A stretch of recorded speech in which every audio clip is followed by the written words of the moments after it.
Bonjour les amis, je suis heureux de vous retrouver aujourd'hui. J'espère que tout va bien pour vous. Aujourd'hui, on va parler de comment savoir gérer son budget. Mais juste avant, je vous fais un petit rappel pour ceux qui viennent d'arriver sur la chaîne. J'ai sorti il y a quelques semaines maintenant mon premier e-book gratuit sur la concentration et sur la productivité. Comme vous pouvez le voir juste ici, j'ai déjà eu quelques avis positifs et j'en suis très content. Donc si jamais tu veux le télécharger, je te mettrai le lien en description et surtout n'hésite pas. C'est toujours bon d'acquérir de nouvelles connaissances ou de nouvelles compétences. Allez, je vous laisse avec l'intro.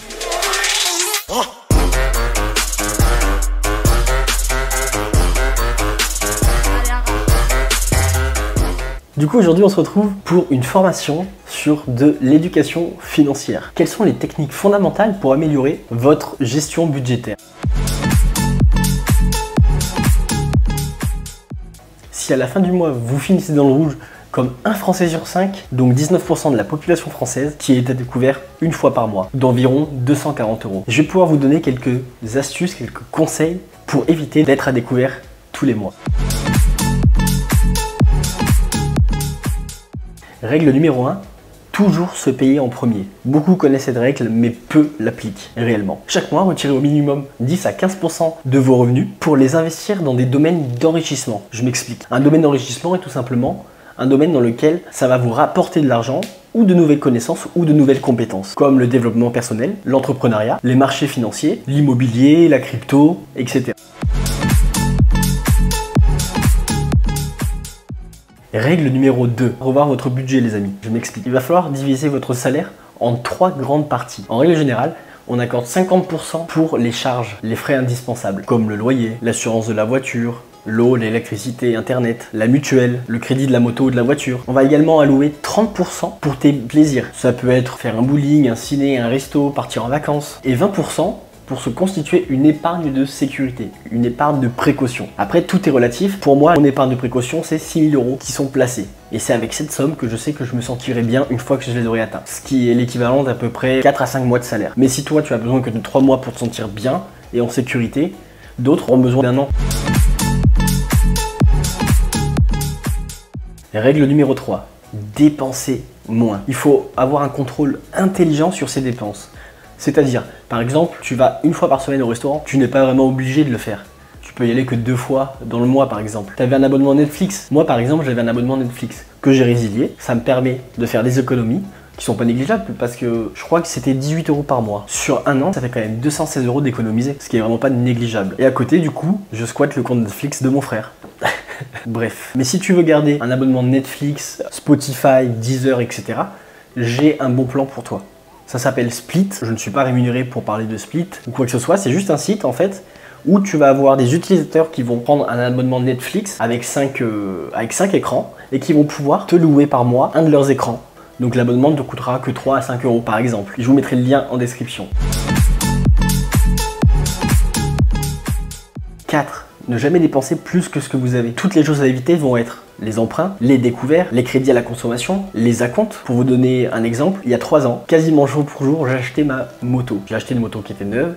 Sur l'instant T, j'étais super content. Sauf que pendant 3 ans, j'ai payé 150 € de crédit et plus de 700 € d'intérêt. Donc évitez à tout prix ce genre de dépenses inutiles et qui va juste empiéter votre budget. Règle numéro 5, augmentez vos sources de revenus. Diversifier vos sources de revenus est un objectif de réussite à long terme. Et on peut augmenter ces sources de revenus par l'achat d'ETF en bourse ou d'actions ou d'obligations en créant des business en ligne. Un business par exemple de e-commerce, d'achat de revente de vêtements sur Vinted, d'achat de revente de sneakers également, ou création de sites de niche. Enfin bref, il y a énormément de business en ligne à créer. Surtout qu'aujourd'hui, avec Internet, tout est facile et c'est de moins en moins cher. Il y a aussi les business physiques, mais également l'immobilier, la crypto, le stacking de crypto-monnaies, l'emprunt ou le prêt de sa propre crypto-monnaie qui te générera des intérêts. Règle numéro 6, optez pour les banques en ligne. Je le dis et je le répéterai jamais assez, il y a trop de frais dans les banques traditionnelles. En France, en moyenne, vous dépensez 215 € dans des frais de tenue de compte. Et en banque en ligne, il va y avoir N26, mais que je recommande pas, Revolut, que j'utilise personnellement, et Boursorama. D'ailleurs, si vous voulez vous créer un compte Boursorama, je vous mettrai un lien dans la description pour gagner 80 € à l'ouverture de votre compte. Maintenant, mettons en pratique ce nouveau budget.